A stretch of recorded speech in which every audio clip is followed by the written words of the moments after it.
नमस्ते, प्रणाम। मैं किशोर यादव और मैं अभी दोहा में हूँ।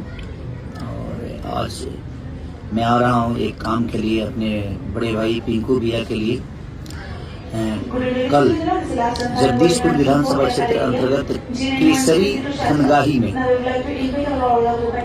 धनगाही में राजीव रंजन जी उर्फ पिंकू भैया के मकान का गृह प्रवेश है। उसी गृह प्रवेश में हम सब भाई आ रहे हैं, तो मैं भी और हमारे साथ और भी कुछ लोग हैं।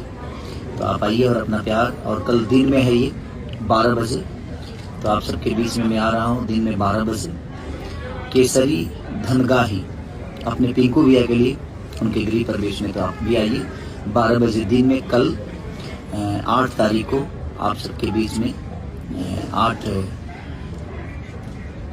जून 2025। तो प्लीज आइए और अपना प्यार आशीर्वाद। दिन में ही हम लोग खूब मजा करेंगे। Love you all, thank you.